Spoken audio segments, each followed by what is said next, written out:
श्री गणेशाय नमः। भगवती माँ गौरी नमः। शाम्ब सदाशिवाय नमो नमः। नमः पार्वती पतये हर हर महादेव की जय। आद्यन्त मंगलमजात शमानि भावम् आरन्तमीशमजरा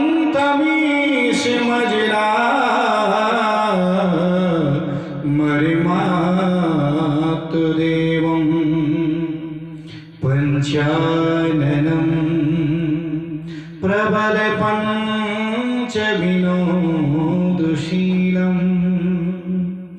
संभावये मनसि संकरमम्बिकेशम्।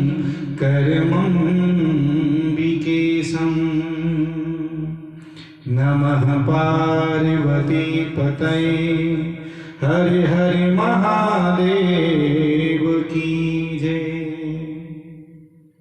तो आज दूसरे दिन की कथा में प्रवेश करेंगे, लेकिन सबसे पहले अपनी वाणी को पवित्र करेंगे। 1 मिनट। ओम सुंदरम ओंकार सुंदरम। ओम सुंदरम ओंकार सुंदरम। शिव सुंदरम शिव नाम सुंदरम। ओम सुंदरम ओंकार सुंदरम। ओम सुंदरम ओंकार सुंदरम। शिव सुंदरम शिव नाम सुंदरम। चंद्रभाल शीश गंगेधार सुंदरम।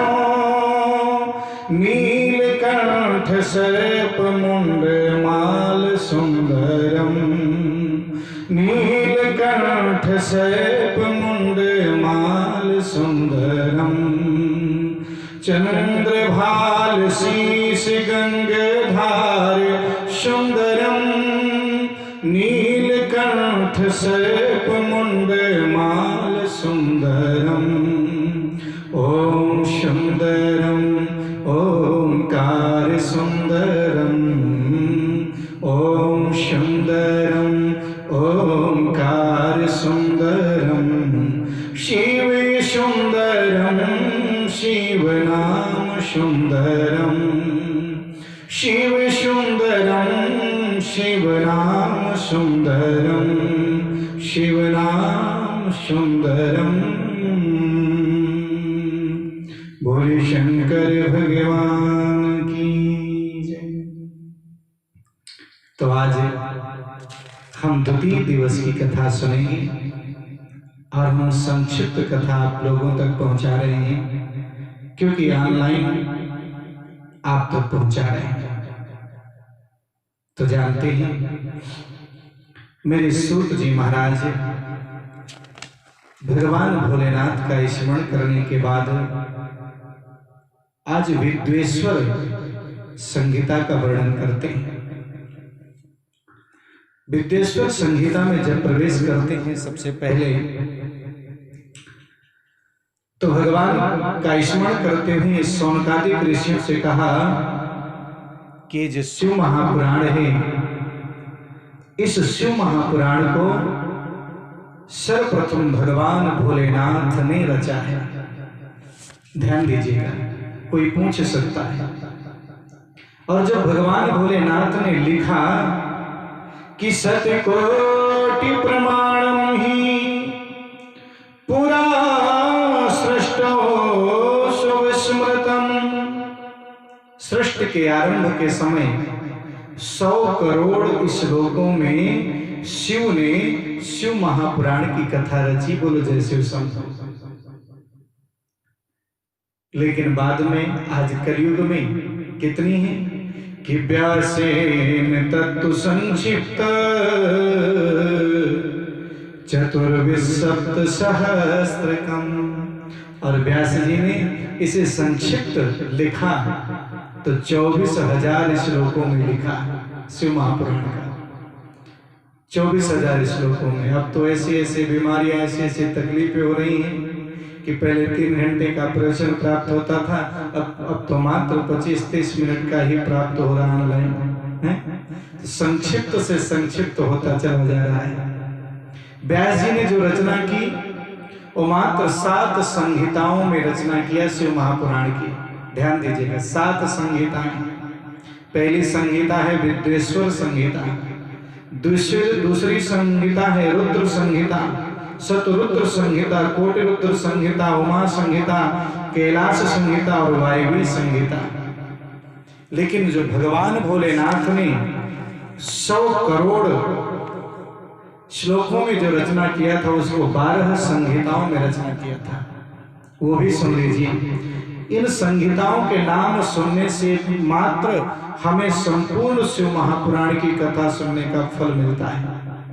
पहली संहिता विद्वेश्वर संहिता जो शिव जी ने रची, रुद्र संहिता, विनायक संहिता, उमा संहिता, मातृ संहिता, एकादश रुद्र संहिता, कैलाश संहिता, शतरुद्र संहिता, कोटि रुद्र संहिता, सहस्त्र कोटि रुद्र संहिता, वायवी संहिता और धर्म संहिता। ऐसी 12 संहिताओं में रचना किया था। और कहा गया है कि जो व्यक्ति बेल के वृक्ष के नीचे या वट वृक्ष के नीचे परिक्रमा लगाते हुए शिव महापुराण की कथा सुनता है, उसका एक श्लोक भी उसके कान में पड़ता है तो निश्चित रूप से ब्रह्म हत्या जैसे दोषों से दूर हो जाता है। और जो व्यक्ति शिवालय में भगवान शिव की इस कथा को सुनता है, निश्चित रूप से उसको सायुज्य मुक्ति की प्राप्ति होती है। और इस कथा को जो जितने श्रद्धा और विश्वास से सुनेगा, भगवान भोलेनाथ की कृपा उतनी ही ज्यादा होगी।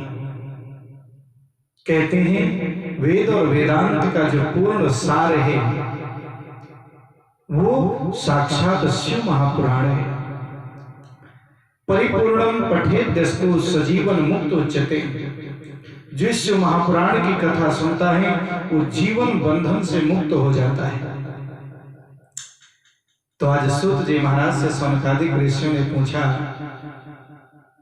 कि आखिर शिव महापुराण के कौन से ऐसे तत्व हैं, भगवान शिव की भक्ति किन विधि से की जाती है, कैसे की जाती है, उसको सुनने की बड़ी इच्छा है। और जैसे ये प्रश्न किया तो बोले इसी प्रकार श्वेत वाराह कल्प में त्रिवेणी संगम के निकट प्रयागराज के पास खटकुल में उत्पन्न मुनियों ने ब्रह्मा जी से कुछ प्रश्न किए थे। वो सबसे पहले ब्रह्मा जी के पास गए और पूछा कि भगवान शिव को प्राप्ति का सबसे श्रेष्ठ साधन कौन सा है। ब्रह्मा जी ने कहा मनसा मनन तस्य महासाधन मोच्यते श्रोतव्य कीर्तितव्यस्य मंतव्यस्य महेश्वरः। बोले भगवान भोलेनाथ की कृपा प्राप्त करने के सबसे सुंदर 3 उपाय हैं। पहले प्रथम बोले कौन से? बोले भगवान का सबसे पहला उपाय है मनन करना। मनन यानी चिंतन। जब हम आंख बंद करके बैठ जाएं और भगवान भोलेनाथ का चिंतन करें, शिव योग, शिव ध्यान योग से भगवान भोलेनाथ का चिंतन करें। और चिंतन किसे कहते हैं, मनन किसे कहते हैं? जिसमें हम भगवान के स्वरूप का चिंतन करें, भगवान की सुंदर कथा का चिंतन करें, भगवान की लीला का चिंतन करें, भगवान की कृपा का चिंतन करें। वो चिंतन आप जरा सोचिए कि भगवान ने कितनी बड़ी कृपा किया भोले बाबा ने भस्मासुर पर।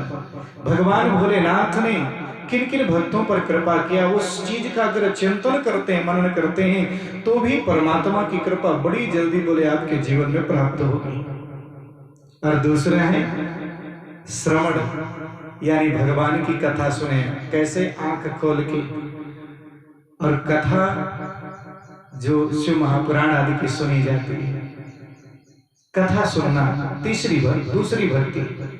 और तीसरी भक्ति भगवान भोलेनाथ का कीर्तन करना। कीर्तन क्या है कि गीतात्मना श्रुति पदेन, जो गीत के माध्यम से भगवान का स्मरण किया जाता है, कीर्तन किया जाता है, वो परमात्मा की तीसरी भक्ति है। और इन तीनों में भी कोई एक भक्ति भी आपके जीवन में आ जाए तो निश्चित रूप से कल्याण हो जाता है। लेकिन किसी ने कहा कि मान के चलिए तीनों चीजों में मन नहीं लगता तो कौन सा कार्य करे? तो बोले उसके लिए सबसे बड़ी सेवा है भगवान के शिवलिंग की पूजा करना, किसी भी उपाय से, चाहे मन लगे या ना लगे। लेकिन भगवान के शिवलिंग की अगर आप पूजा करते हैं तो ये तीनों भक्तियां उस शिवलिंग की पूजा में प्राप्त होती हैं। बोले भगवान के शिवलिंग की पूजा का महत्व क्या है? बोले भगवान के शिवलिंग की पूजा का महत्व का बहुत पुरातन और प्राचीन इतिहास है। जिस समय नारायण के नाभि कमल से ब्रह्मा जी की उत्पत्ति हो जाती है और ब्रह्मा जी सृष्टि की रचना करना प्रारंभ कर देते हैं, देवताओं और कुछ ऋषियों की रचना कर देते हैं, उस क्षण ब्रह्मा जी को अहंकार आ जाता है, शायद संसार का मैं ही परमात्मा हूँ, पिता हूँ, मेरे अलावा इस संसार में कोई श्रेष्ठ नहीं है। और वो भगवान विष्णु जी के पास जाकर भगवान विष्णु से कहते हैं कि तुम मुझे प्रणाम करो। भगवान विष्णु बोलते हैं मैं तुम्हें क्यों प्रणाम करूं? तुम तो मेरे नाभि कमल से उत्पन्न हुए, मैं तुम्हारा पिता हूं, मैं तुम्हें क्यों प्रणाम करूं? ब्रह्मा जी बोले मैं ही तुम्हारा पिता हूं, मैं तुमसे श्रेष्ठ हूं। और दोनों में कलह उत्पन्न हो गई। ये भी एक भगवान आदि शिव शंकर की माया थी। और जैसी कलह उत्पन्न हुई, कलह इतनी ज्यादा बढ़ गई कि दोनों तरफ से अस्त्र शस्त्र उठ जाते हैं, भयंकर युद्ध प्रारंभ हो जाता है। एक तरफ जो है नारायण अस्त्र तो दूसरी तरफ ब्रह्मास्त्र का प्रयोग होने लगता है। देवता भी दुखी हो जाते हैं, ऋषि महात्मा लोग भी दुखी हो जाते हैं कि अब तो जब संसार का संरक्षण करने वाले, संसार का पालन करने वाले, संसार को उत्पन्न करने वाले ही आतताई हो जाएंगे तो विश्व प्रपंच रहेगा कहाँ? सभी दुखी हो जाते हैं। लेकिन जब भयंकर युद्ध होने लगता है तो उसी क्षण उन दोनों के बीच में एक बड़ा ही विशाल, धरती को चीरता हुआ एक विशाल स्तंभ प्रकट होता है और वो पूरी तरह से आकाश की ओर चला जाता है। और उस स्तंभ से जलती हुई अग्नि जैसी लपट निकल रही है, लौ निकल रही है। और उसको देखकर कितना तेज निकला और उससे एक नाद शब्द निकलने लगा। ओंकार जो नाद शब्द है वो निकलने लगा, पूरे ब्रह्मांड में गूंज जाता है ओम।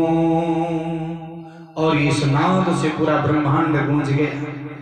उसी क्षण दोनों देवता विस्मित हो जाते हैं, ब्रह्मा जी और भगवान नारायण। और जैसे विस्मित हुए, ब्रह्मा जी ने कहा ये क्या है? बोले हमें नहीं मालूम। विष्णु जी से कहा आप नीचे जमीन के अंदर जाइए और इसके उद्गम का पता लगाइए, कहां से उत्पन्न हुआ है, और मैं आकाश की ओर जाऊंगा, ये कहां तक गया है इसका पता लगा के आऊंगा। और जो व्यक्ति पता लगा के आएगा वही जो है सर्वश्रेष्ठ होगा। नारायण ने कहा ठीक है। नारायण शूकर का रूप धारण करके नीचे जो है तल वितल रसातल महितल पाताल तक जाते हैं, लेकिन कहीं उसका अंत नहीं मिलता, वापस उसी स्थान पर आ जाते हैं। ब्रह्मा जी भी जाते हैं तो ब्रह्मा जी को ऊपर से एक फूल गिरता हुआ दिखाई देता है केतकी का। और जैसे उस फूल को देखा, केतकी को बोले कि तुम्हें मैं सर्वश्रेष्ठ पुष्प के रूप में घोषित कर दूंगा, लेकिन तुम्हें एक झूठ बोलना पड़ेगा। बोले क्या? बोले तुम्हें भगवान नारायण के सामने कहना होगा कि मैंने इसका अंत देख लिया है। बोले ठीक है। आज जैसे ब्रह्मा जी आए, केतकी के साथ कह दिया कि मैंने अंत देख लिया। नारायण बोले, ब्रह्मा जी विजयी हुए। उसी क्षण अपना सर झुका करके जैसे ही प्रणाम करना चाहा ब्रह्मा जी को कि ये मुझसे श्रेष्ठ हैं, उसी क्षण उसी स्तंभ से भगवान भोलेनाथ प्रकट हो जाते हैं। और जैसे भगवान भोलेनाथ प्रकट हुए तो ब्रह्मा जी के उस समय 5 सिर थे। उस भगवान भोलेनाथ के क्रोध से 5वां सिर कट जाता है और मानो ब्रह्मा जी को बड़ी डांट लगाने लगे और कुछ मानो नष्ट करना ही चाह रहे थे कि उसी क्षण भगवान विष्णु ने हाथ जोड़ के कहा, भोलेनाथ आप ही संसार के मालिक हैं, माता पिता हैं। संतान कितनी भी गलती कर दे लेकिन पिता कभी उसको नष्ट नहीं करता। आप ही नष्ट कर देंगे तो इनकी रक्षा कौन करेगा? और जब भोलेनाथ की प्रार्थना किया तो भोलेनाथ प्रसन्न हो जाते हैं। और जैसे प्रसन्न हुए तो नारायण को कहा, तुम बड़े ही श्रेष्ठ हो, तुम तो मेरे समान हो। लेकिन केतकी को श्राप दिया कि तुम कभी भी मुझे नहीं प्राप्त कर पाओगी। यानी अगर तुम केतकी के फूल को कोई मुझ पे चढ़ाएगा तो निश्चित रूप से उसकी सारा पुण्य उसी क्षण नष्ट हो जाएगा। उसको उस पूजा का कोई फल नहीं प्राप्त होगा, बल्कि उल्टा उसको दोष लगेगा। केतकी बड़ी दुखित हो जाती है। बोले मेरे जो भक्त हैं भगवान विष्णु और ब्रह्मा आदि देवता, उन पर तुम चढ़ोगी लेकिन सिर्फ मुझ पर नहीं चढ़ोगी। और उसी क्षण भगवान भोलेनाथ ने अनंत ज्ञान दिया। उनका जो ओंकार शब्द है, उस ओंकार शब्द से ही पंचाक्षर मंत्र प्रकट होता है। आ से जो ओम अक्षर है उसमें आ भी है, ऊ भी है और मां है। तो आ से ना निकलता है, ऊ से मां निकलता है, और मां जो था उस मां से ऊ से या निकलता है, और मां से जो है सी निकलता है, और जो बिंदु था उस बिंदु से वा निकलता है। इस प्रकार ओंकार हुआ, फिर नमः शिवाय हुआ। ये पंचाक्षर मंत्र निकला भगवान भोलेनाथ का। और बोले जो व्यक्ति शिवलिंग की पूजा करेगा उसकी संपूर्ण कामनाओं की पूर्ति होगी। ओंकार शब्द का महत्व समझाया। ओम मैं ही हूं, ओम के बिना पूरा संसार बेकार है। ओम से ही सारे मंत्र निकले, ओम ही वेदों का सार है। और बड़े सुंदर भाव से ओम का महत्व समझाया। ओंकार बिंदु संयुक्तम नित्यं ध्यायन्ति योगिनः कामदं मोक्षदं चैव ओंकाराय नमो नमः। जिस ओंकार का उच्चारण बड़े बड़े ऋषि मुनि महात्मा योगी जन नित्य साधना में करते हैं, वो ओंकार ही शिव स्वरूप है।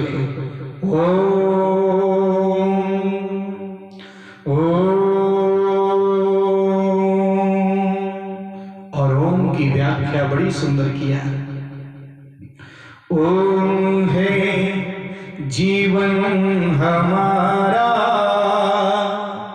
ओम प्राणाधार है, ओम है कर्ता विधाता, ओम है कर्ता विधाता, ओम पालनहार है, ओम है जीवन हमारा,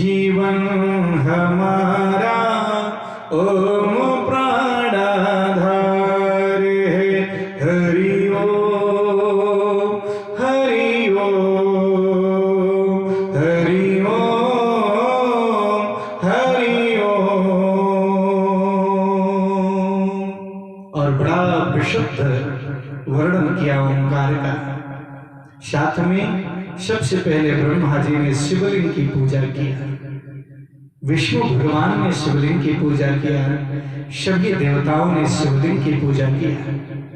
और कहा गया कि जो भी व्यक्ति शिवलिंग की पूजा करेगा उसको मनोवांछित फल प्राप्त होंगे।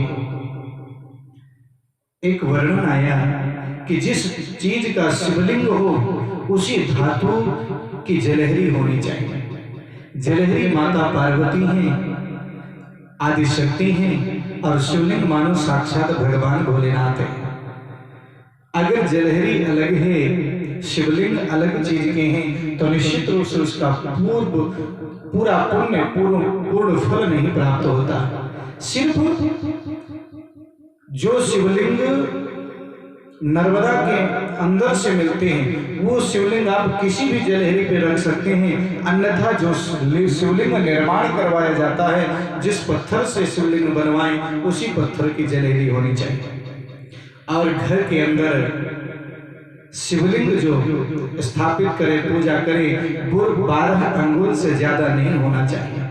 लिंग पीठम चरेत्वेकम लिंग बाणम कृतम बिना लिंगम प्रमाणम करते नाम द्वादशांगुल मोत्तमम। केवल 12 अंगुल का यानी एक बीते का शिवलिंग की पूजा होती है, और उसमें भी अंगूठे के ऊपर का जो पर्व होता है उस पर्व से छोटा ना हो और 12 अंगुल से बड़ा ना हो। ऐसे शिवलिंग की पूजा करनी चाहिए। शिवलिंग की पूजा के विषय में ही बताया है। अलग अलग युगों में, चारों युगों में अलग अलग शिवलिंग की पूजा का महत्व था। किकृते रत्नमय लिंगम त्रेतायाम हेम संभवम द्वापरे पारिदम श्रेष्ठम पार्थिवम तु कलो युगे। सतयुग में रत्न के लिंग की पूजा करने से संपूर्ण कामनाओं की पूर्ति होती थी। त्रेतायाम हेम संभवम, और त्रेता में सुवर्ण के शिवलिंग की पूजा करने से सभी प्रकार के फल मिलते थे। द्वापरे पारदम श्रेष्ठम, द्वापर में पारा धातु के शिवलिंग, पार्थिवम तो कलयुगे, और कलयुग में पार्थिव शिवलिंग यानी मिट्टी के शिवलिंग बनाकर उनकी पूजा करके जो विसर्जन करते हैं उस शिवलिंग की पूजा करने से संपूर्ण फलों की प्राप्ति होती है। अब किसी ने पूछा कि बताइए पार्थिव शिवलिंग कितनी पूजा करनी चाहिए, शिवलिंगों की संख्या कैसे हो? बोले अलग अलग कामनाओं से अलग अलग शिवलिंगों की संख्या के अनुसार भगवान का पूजन करना चाहिए। सभी वर्णों के लिए अलग अलग मिट्टी भी है। जैसे पीली मिट्टी से जो शिवलिंग बनाकर पूजा करना चाहिए वो वैश्यों के लिए, व्यापारियों के लिए श्रेष्ठ है। क्षत्रियों के लिए लाल मिट्टी, शूद्रों के लिए काली मिट्टी और ब्राह्मणों के लिए सफेद मिट्टी। इसका भी वर्णन आया है और कहा गया है कि जिस बच्चे को विद्या प्राप्त करना हो, सहस्त्र यानी 1000 शिवलिंग की पूजा अगर करता है पार्थिव शिवलिंग बनाकर, तो उसकी विद्या में कोई विघ्न नहीं आता। धनार्थी चतुर्दकम, धन को चाहने वाला 500 शिवलिंग की बनाकर पूजा करे, निश्चित रूप से कल्याण होगा। पुत्रार्थी सार्धम सहस्त्रम, पुत्र की प्राप्ति, पुत्र चाहने वाला 1500 शिवलिंग बनाकर के पूजा करे, बोलो जय शिव शंकर। मोक्षार्थी कोटि गुणितम, और जो मोक्ष चाहता है वो करोड़ शिवलिंग बना करके पूजा करें, निश्चित रूप से उसको मोक्ष की प्राप्ति हो जाएगी। अब एक प्रश्न ये भी आता है कि शिव पूजा करते हुए हमें किन किन चीजों का ध्यान देना चाहिए, कौन सी चीजें धारण करना चाहिए, कौन सी चीजें शिवलिंग पर जरूर चढ़ाना चाहिए। तो एक बात, जब व्यक्ति शिव पूजा करे, शिवलिंग पूजा करे, तो उसके गले में रुद्राक्ष माला होनी चाहिए, उसके मस्तक पर त्रिपुंड होना चाहिए, भस्म लगा होना चाहिए। और जब शिव की पूजा करें तो शिव में भी भस्म लगाएं, त्रिपुंड लगाएं, रुद्राक्ष माला पहनाएं और बिल्व पत्र चढ़ाएं। अगर ये 3 चीजें नहीं करते तो निश्चित रूप से शिव की पूजा का फल उसको नहीं प्राप्त होता। बिना भस्म त्रिपुंडेन बिना रुद्राक्ष मालया बिल्व पत्रं बिना नैव शंकरम बुधा, उस पूजा का फल नहीं प्राप्त होता बिना भस्म त्रिपुण्डेन। भस्म होना चाहिए भगवान शिव को लगाने के लिए, रुद्राक्ष की माला होनी चाहिए और बिल्वपत्र होना चाहिए। और दूसरी बात, 12 ज्योतिर्लिंगों को छोड़ करके, पार्थिव शिवलिंग को छोड़ करके बाकी किसी भी मंदिर के शिवलिंग का प्रसाद कभी ग्रहण नहीं करना चाहिए, ये ध्यान दीजिएगा। इसके बाद इसके साथ साथ भगवान भोलेनाथ को जो बिल्व पत्र चढ़ाया जाता है, उस बिल्व पत्र में जो लगी हुई लकड़ी होती है, जब हम तोड़ते हैं तो लकड़ी ज्यादा बड़ी नहीं होनी चाहिए, उसको तोड़ के ही शिवलिंग पर चढ़ाना चाहिए। बोलो जय शिव शंभो, बोलिए शंकर भगवान की जय।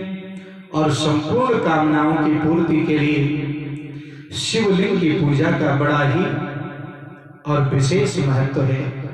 इसलिए हर व्यक्ति को शिवलिंग का पूजन जरूर करना चाहिए। शिवलिंग की पूजा करने से ही भगवान भोलेनाथ की कृपा प्राप्त होती है। हम जब पार्थिव शिवलिंग बनाते हैं, उनका पूजन करते हैं, उनका अभिषेक करते हैं, तो निश्चित रूप से हमारा कल्याण होता है। बोलो जय शिव शंभो, बोलिए शंकर भगवान की जय। नमः पार्वती पतये हर हर महादेव की जय। जय जय शिव शंकर, जय जय